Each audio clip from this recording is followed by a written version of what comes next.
We don't have any rooms for people like you. This hotel isn't for black guests. A black single father stepped through the revolving doors of a luxury hotel just before midnight. He was wearing a gray hoodie and worn jeans, nothing about him announcing anything except exhaustion. His 8-year-old daughter was asleep against his shoulder, one small hand still curled around a stuffed bear she had carried since she was 4 years old. He walked to the front desk and asked, quietly, for a room. The clerk looked him over. Not quickly, not subtly. He looked him over the way some people do when they have already made a decision and are simply confirming it. Then he leaned forward slightly and said, in a voice just loud enough for the people nearby to catch, "Sir, this is not the kind of establishment you can simply walk into." 3 minutes later, that same clerk handed 2 key cards to a well-dressed couple who had not made a reservation either. He smiled at them. He welcomed them warmly. He processed their check-in with a professionalism that had been entirely absent moments before. When the father asked to speak with the manager, he was humiliated in front of a lobby full of strangers, then physically escorted toward the exit by hotel security. Not one person in that lobby knew they were watching the owner get thrown out of his own building. By the time that night was over, someone would be fired on the spot. This one is for anyone who has ever been made to feel like they did not belong somewhere they had every right to be. Stay with us. David Carter had not planned to stop here tonight. 3 months abroad had a way of sharpening a man's appetite for the simplest things. A hot shower. A real bed. The sound of his daughter breathing steadily beside him. His flight had landed nearly 2 hours behind schedule, and by the time they cleared baggage claim and made it to the car, it was almost midnight. Driving another 40 minutes back to their house in that condition felt reckless. He made the decision the way he made most decisions, without ceremony, without announcing it to. He knew exactly where they were going. The Pinnacle Grand on 5th Avenue. The flagship property of Carter Prestige Hotels, a company he had spent 11 years building from a single struggling property in Charlotte, North Carolina, into what it was now. He had opened this location personally. Cut the ribbon himself. Stood on that marble floor and told his team, many of whom were still with him today, that this place would represent everything he believed about how human beings deserve to be treated when they walk through a door asking for help. He had not been back in 4 months. He had not called ahead. That was intentional. David had a long-standing habit of visiting his properties unannounced, and always dressed exactly the way he was dressed tonight. Gray hoodie. Dark jeans. Plain sneakers. No watch. No luggage that signaled wealth. It was the only honest way to see what was actually happening inside his buildings when nobody was performing for the boss. His father had spent 22 years working the overnight security shift at a hotel very much like this one. Something he said once had never fully left David. He said that the way a place treats the people it thinks do not matter tells you everything you actually need to know about it. Not the guests it is trying to impress. The ones it thinks it can afford to ignore. David carried that with him every single day. His daughter Lily had fallen asleep somewhere over the Atlantic and had not fully come back to the world since. She was 8 years old and weighed almost nothing, but after 3 months apart, David would have carried her twice the distance without a single complaint. She had her mother's eyelashes and her father's stubbornness, and she was currently using his left shoulder as a pillow, her arms loosely around his neck, a worn stuffed bear named Captain tucked under her chin. David held her with one arm and pushed through the revolving door with the other. The lobby of the Pinnacle Grand was exactly as he remembered it. Warm light falling across polished Italian marble. The faint sound of jazz drifting from somewhere near the bar. A long front desk of dark mahogany staffed at this hour by a single clerk. The entire space had been designed to make every person who entered feel immediately at ease, immediately welcomed. David had signed off on every detail of that design himself. He crossed the floor slowly, mindful of Lily's weight, and approached the desk. The clerk was a young man in his late 20s. Well-groomed, wearing the hotel's navy uniform with the kind of meticulous precision that suggested he took personal appearance very seriously. His name tag read Aaron. He looked up when David approached, and something moved across his face. Not dramatically. Not obviously. Just a quiet internal shift, the kind that happens when a person's eyes deliver information their mind has already sorted and filed before they are even fully conscious of it. He looked at the hoodie. He looked at the sleeping child. He looked back at his screen. "Good evening," David said. "I need a room for tonight. One night, 2 guests. Nothing fancy. Whatever you have available."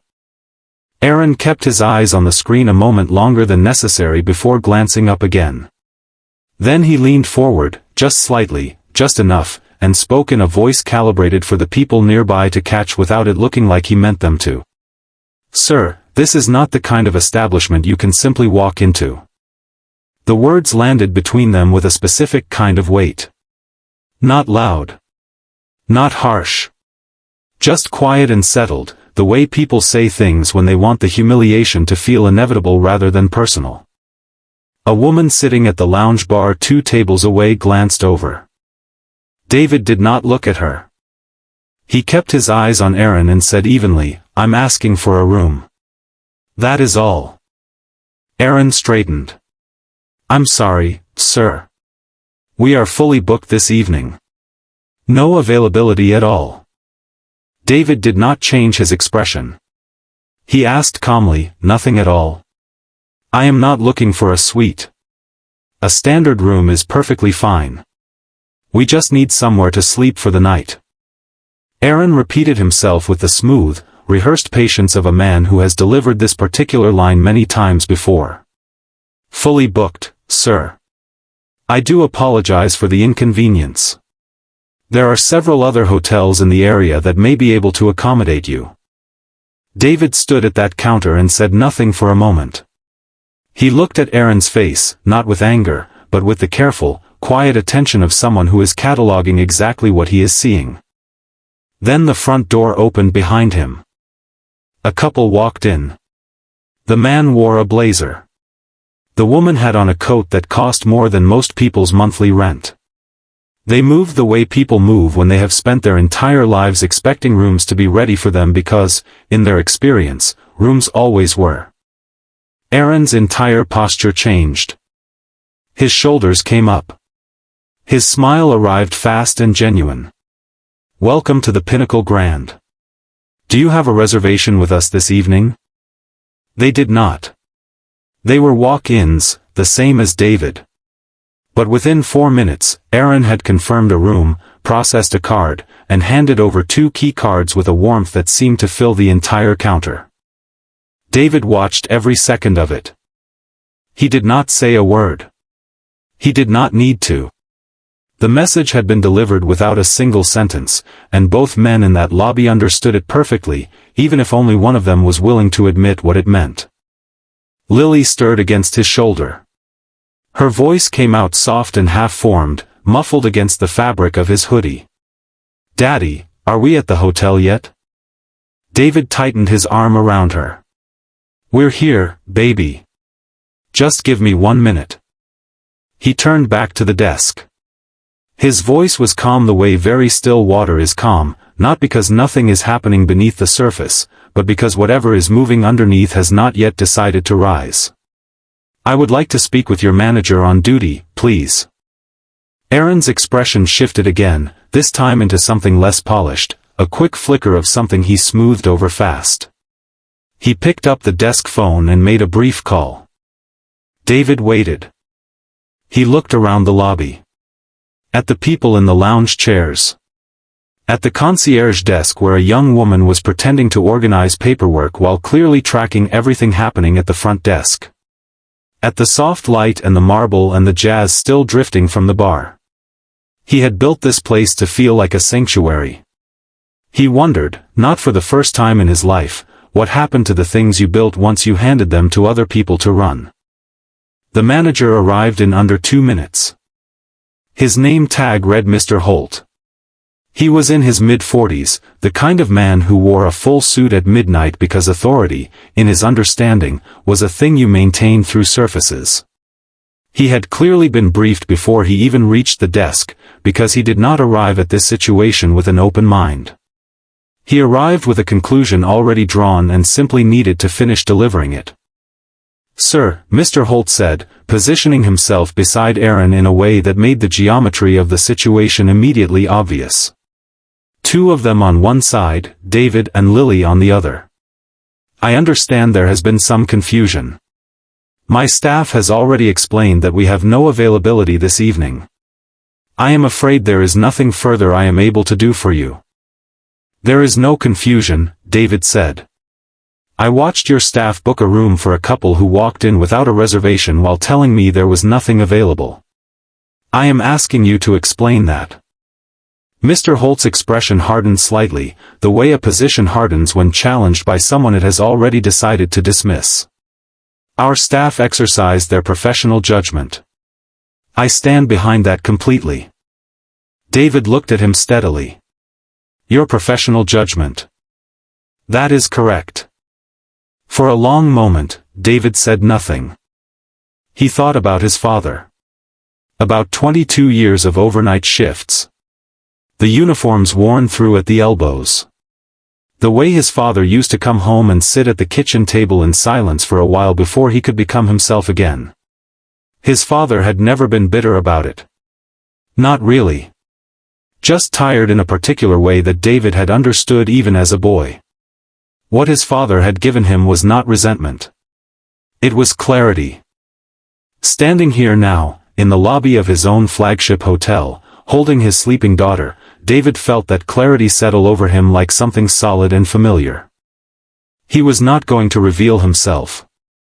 Not yet. He needed to see how far this went.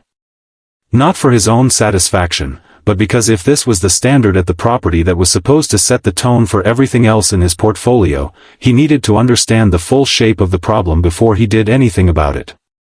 "I would like your full name and your exact title," David said. "For the record." Mr. Holt provided both without warmth. David noted them the way he noted everything, quietly, completely, without making any show of it. Then he stepped back from the desk, found a seat in the lobby, settled Lily against him, and waited to see what came next. He was not finished here. He was just beginning. He did not have to wait long. Mr. Holt had not returned to wherever managers go at midnight. He had stationed himself near the front desk with his arms crossed, watching David the way a man watches something he has decided is a problem but has not yet figured out how to remove. Every few minutes his eyes moved across the lobby to where David sat with Lily still sleeping against his shoulder, and each time his expression carried the same silent message. "You are still here, and I would prefer that you were not." David noticed all of it. He noticed the way Mr. Holt leaned over and whispered something to Aaron that made the younger man straighten his spine. He noticed the young woman at the concierge desk, whose name tag read Sophie, keeping her eyes fixed carefully on her desk while her hands had completely stopped moving.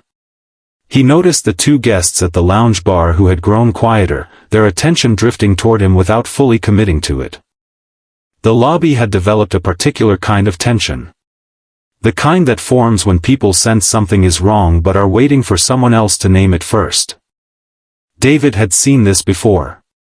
Not here, not in his own building, but in enough rooms across enough years of his life to recognize its shape immediately. It was the tension of people who know something unfair is unfolding and have decided, each for their own private reasons, that it is not their place to say so. He shifted Lily gently, adjusting her weight, and kept watching. Mr. Holt eventually made his move. He crossed the lobby with the measured stride of a man performing authority rather than exercising it and stopped a few feet from where David was sitting. He spoke in the kind of lowered voice designed to sound discreet while still being heard by the people nearby. "Sir, I have given you some time, and I want to be direct with you. This is a private establishment. We have explained that we cannot accommodate you tonight, and continuing to occupy our lobby after being informed of that is not something we are going to allow." David looked up at him. I am sitting in a chair in a hotel lobby. I have not raised my voice. I have not caused any disruption.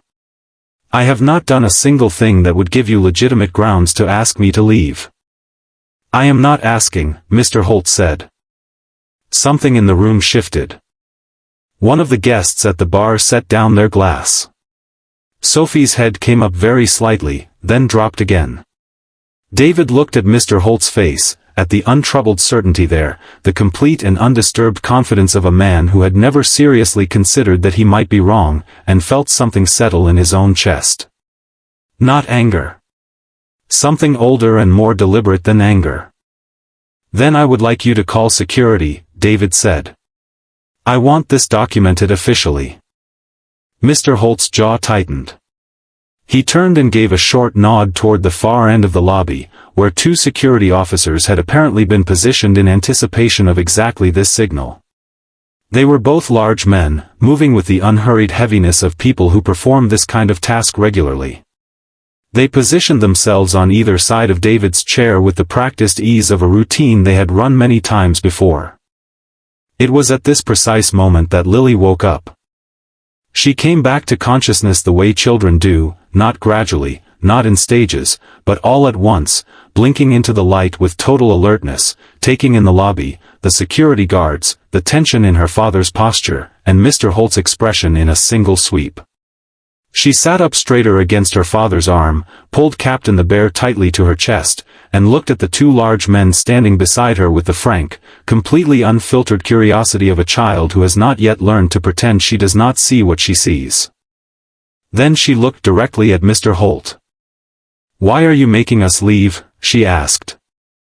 Her voice was clear and unhurried, carrying the particular quality that a child's voice has in a quiet room. It traveled further than she intended, reaching the guests at the bar, the couple standing near the elevator, Sophie at the concierge desk. Mr. Holt did not answer her. He looked at David instead, which was its own kind of answer. Lily looked at her father, then back at Mr. Holt, working through it with the steady, methodical patience of an 8-year-old who takes her questions seriously. "If they don't want us here," she said, "why do they work here? Isn't their job to help people?" There was no accusation in it. It was entirely sincere, the kind of question a child asks when the behavior of adults simply does not add up. But sincere questions, asked clearly and simply in quiet rooms, have a way of landing harder than anything planned or rehearsed. The couple near the elevator had both turned now. The guests at the bar were no longer pretending to look elsewhere.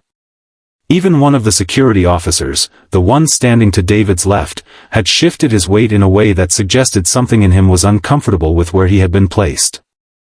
Sophie had gone completely still at the concierge desk, her eyes fixed on a point somewhere on the surface in front of her, her hands flat against the counter. David looked down at his daughter. He kept his voice warm and level the way he always did when he wanted her to understand that the disorder of the world was not her fault and not her burden to carry. "You didn't do a single thing wrong, Lily. Not one thing." He held her gaze until she gave a small nod. Then he straightened and looked back at Mr. Holt. Mr. Holt's face had changed. The certainty was still there, but something underneath it had fractured slightly. Not from doubt. From irritation. The question had drawn attention he had not wanted, had shifted the energy in the room in a way he could not immediately correct. And his response to that was to push harder. Some men, when they feel control beginning to slip, tighten their grip. Mr. Holt was that kind of man. "This has gone on long enough," he said, his voice dropping all remaining pretense of hospitality. He looked at the security officers. "Please escort them out." The officer on the left moved forward. The one on the right followed. David stood slowly, keeping Lily close against his side. He did not resist. He did not raise his voice. But he did not move toward the door either. Not yet. He stood in the center of the lobby with his daughter beside him and looked at Mr. Holt with the expression of a man who has now seen everything he came to see and is deciding what to do with it. Several phones had appeared in the room. Not conspicuously. People were not holding them up or making a production of recording. But they were there, angled in his direction, quietly capturing the specific geography of this moment. A black man in a gray hoodie. His 8-year-old daughter holding a stuffed bear. 2 security officers. A manager whose face said he had already decided how this ended. David reached into the pocket of his hoodie and took out his phone. He found the number he was looking for, pressed call, and held the phone to his ear.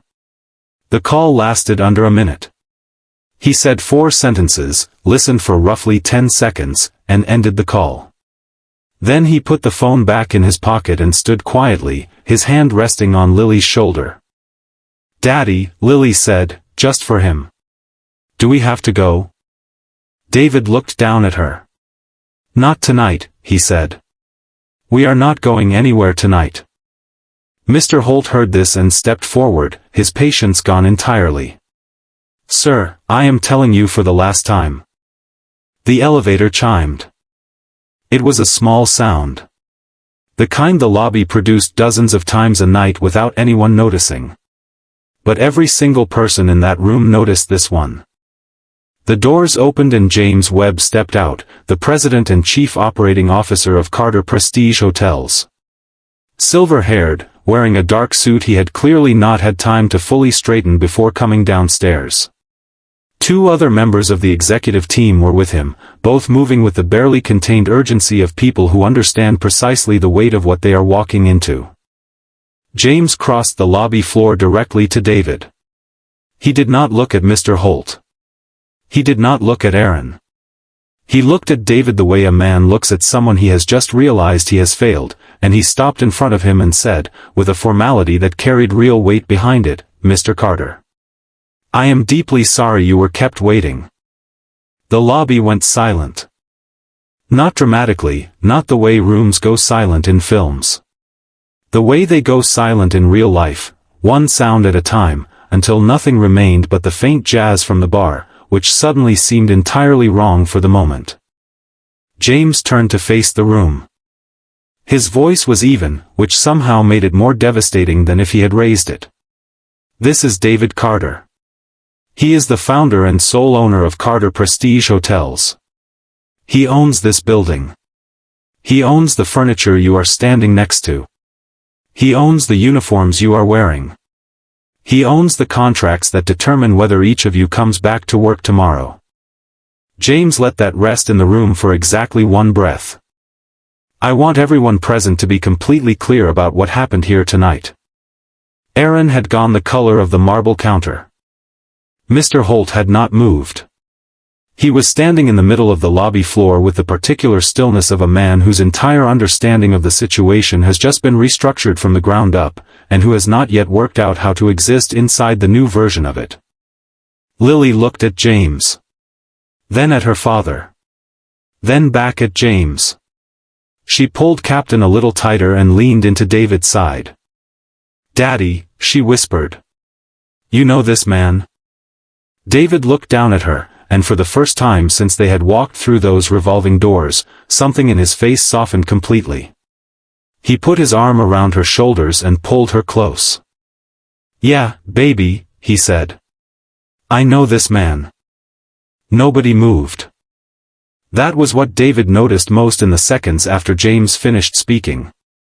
The complete absence of motion in a room that had, just minutes ago, been building toward something loud and certain. Mr. Holt was still standing in the middle of the lobby floor. Aaron had both hands flat on the mahogany counter as if he needed it to hold him upright.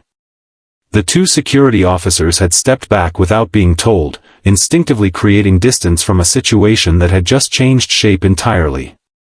Even the guests who had been recording on their phones had lowered them slightly, caught between the impulse to document and the sense that what was happening now required something more than a screen between them and it.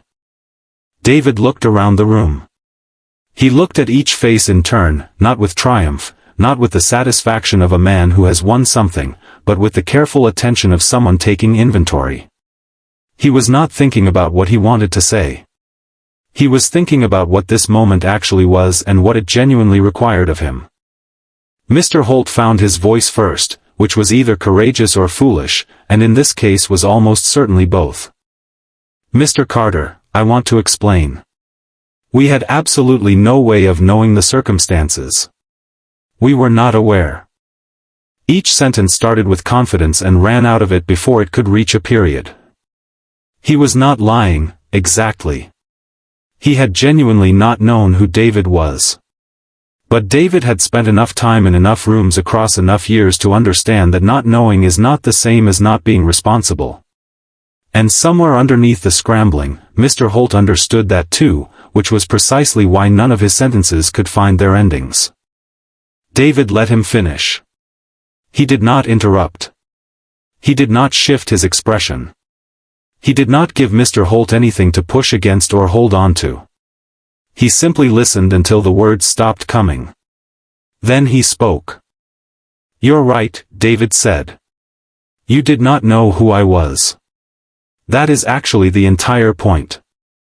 His voice carried across the lobby without effort, not because he raised it, but because everything else had gone so quiet. "Everything you did tonight, you did because you looked at me and decided I was not worth the standard. Not because of anything I said.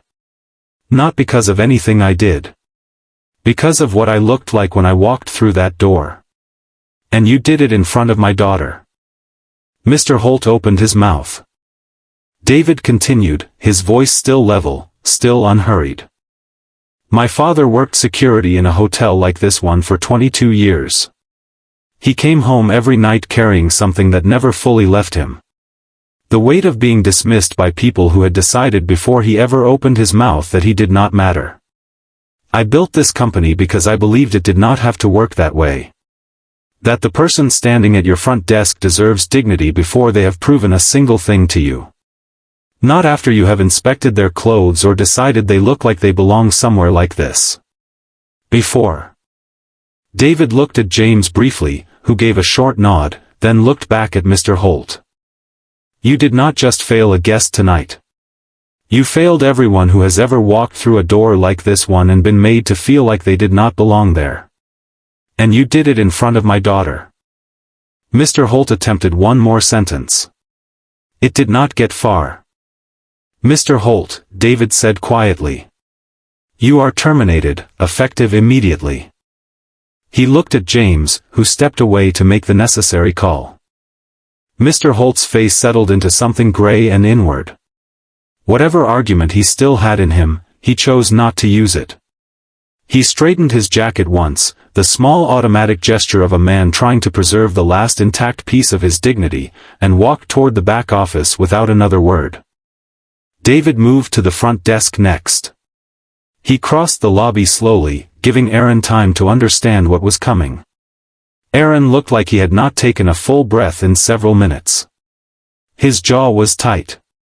His eyes carried the particular shine of someone working very hard to hold themselves together. David stopped at the counter and looked at him directly. "You made a choice tonight based on how someone looked. I want you to sit with that. Not with what it cost you professionally. With what it means. With what it actually feels like to be standing on the other side of it." He kept his voice even. "Not unkind. I am not ending your career here. But you are going into a full retraining program. Not skills-based. Values-based. You are going to spend real time understanding what this work is and who it is actually for. If you come out the other side and you still want to be here, the door is open. But what happened tonight cannot happen again.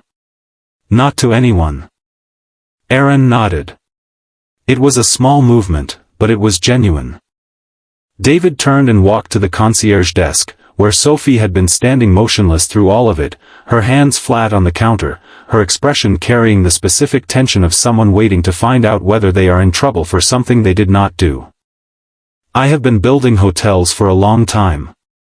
The only standard I have never been willing to negotiate on is this one. Every person who walks through our doors gets treated with respect. Not based on what they are wearing. Not based on what they look like. Not based on whether they seem like they belong in a place like this. Every person. Every time. Without exception. That is what this company is. He looked around the room one last time.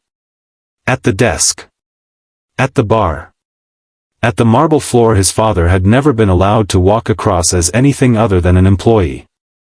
If anyone here cannot commit to that standard, would genuinely rather you find somewhere else to work. Not as a threat. Just as the truth of what we are and what we intend to remain. The room held those words for a moment. And then Lily, who had been standing beside her father through all of it, Captain tucked under her arm and the serious, focused expression of an 8-year-old who is determined to understand the world correctly on her face, looked up and tugged gently on his hand. "Daddy," she said. "Can we get our room now? I'm really tired."